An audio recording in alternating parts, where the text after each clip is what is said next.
Pagājušajā gadā Aizkraukles novada pašvaldība aizsāka ļoti brīnišķīgu tradīciju. Mazuļu sveikšana pasākumā Aizkraukles mazulis. Visi bērniņi, kas piedzimuši Aizkrauklē, jau Aizkrauklē gan slimnīcā vairs nevar piedzimt, bet vecāki, kur dzīvo Aizkrauklē un deklarē savu bērniņu šajā pilsētā vai pagastā, ir aicināti uz šādu pasākumu. Un tādēļ sarunāsimies ar Aizkraukles novada pašvaldības sabiedrisko attiecību speciālisti un vienlaicīgi arī biedrības vecāka Aizkrauklē biedri Zandru Silaraupu, jo tieši biedrība vecāka Aizkrauklē ieteica šo pasākumu, un arī šogad tas notiek sadarbībā. Nu tad kurā datumā tas notiks un cik ir paredzamie bērniņi, kuri varētu ierasties uz šo pasākumu? Jā, labdien! Šis pasākums, kā teica Antiņa, noteikti tiešām 2. gadu, un šogad, atšķirībā no pagājušā gada, mēs esam pasākumu iecēluši nedaudz vēlāk pavasarī. Pagājušā gada bija, ja nemaldos, februāra pats kaut kāds sākums plus mīnus, tad šogad tas ir 8. marts, ļoti īpaša diena citiem, un šis ir šajā sestdienā šī diena. Un arī atšķirībā no pagājušā gada, arī šogad mums ir tas, ka mums ir vairāk bērniņu. Pagājušajā gadā mums bija nedaudz ap 60 līdz 70 kaut ko, tad šogad mums ir jau vairāk nekā 95, un es baidos, ka tas saraksts var arī vēl papildināties. Tas tiešām liecina par to, ka jauni vecāki Aizkrauklē izvēlās sev un saviem bērniem Aizkraukli izvēlas kā tādu vietu, kur dzīvot, drošu vidi, un bērniņu skaits pieaug, un tas tikai priecē. Kādā veidā jūs tiekat līdz šai informācijai? Jā, es jau gribētu tiešām teikt, ka tas varbūt tiešām noteikti, tāpēc, ka Aizkraukle ir salīdzinoši droša vide, salīdzinot varbūt ar citām pilsētām. Jums ir sakopts un pietiekami daudz tiek domāts par vides pieejamību un kārtību un tā tālāk, protams, bet es domāju, ka liela daļa arī ir šādam pieaugumam par vairāk kā 30 bērniem. Arī tas, ka mums ir šī uz ģimenēm orientētā politika sākusies Aizkrauklē, tad īstenot. Un viens no tādiem pasākumiem, piemēram, bija, ka mums pagājušajā gadā tika pieņemti, sākot ar pagājušā gadu, ir tāds saistošie noteikumi pašvaldībā, kas paredz to, ka ja viens no vecākiem ir bijis deklarēts Aizkrauklē vairāk kā gadu, un bērniņš piedzimst, un arī bērniņam pirmā deklarētā vieta ir Aizkrauklē, tad šī vecāka var saņemt vienreizējo pabalstu no pašvaldības. Pagājušajā gadā tas bija 50 lati, šogad 75 eiro.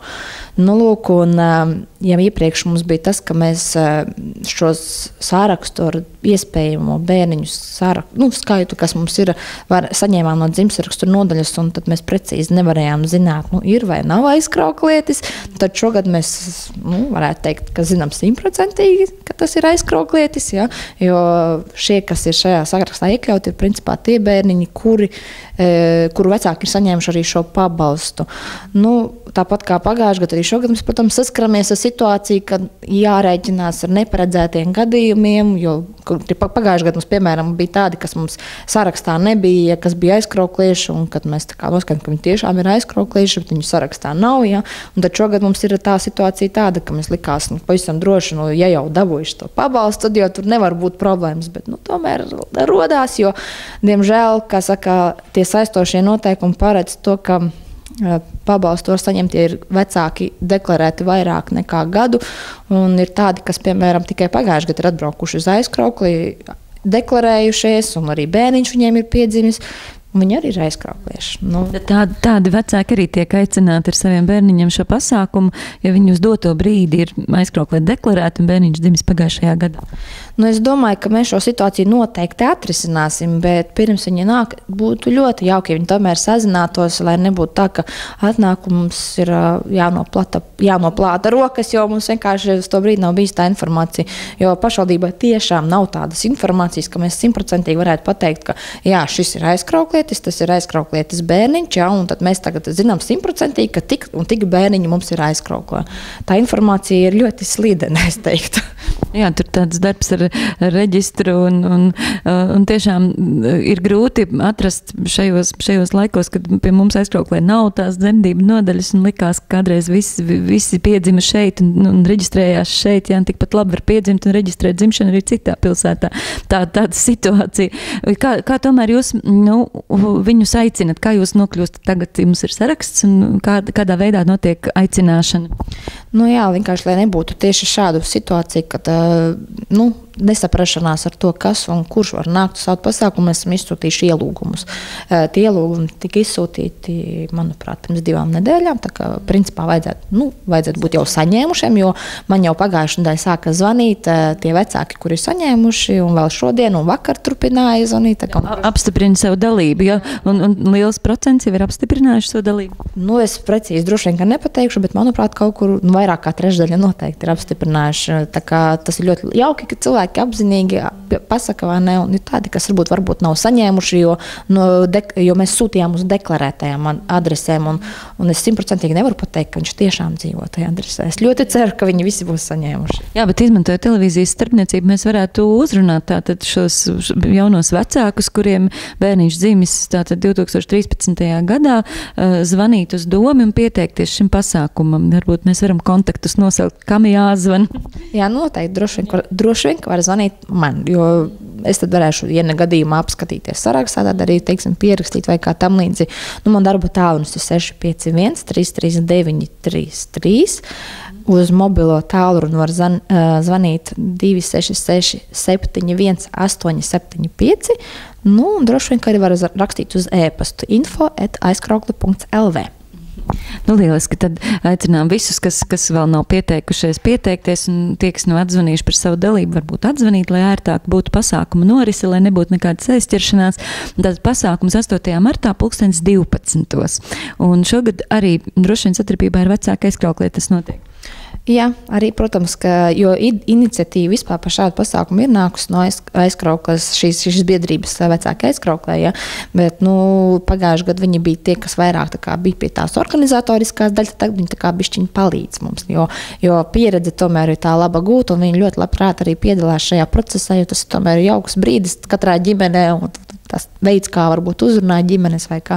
Un tiešām biedrība palīdzēja, jo, gan pie to ielūgumu sagatavošanas palīdzēja, gan arī, pie kaut kādas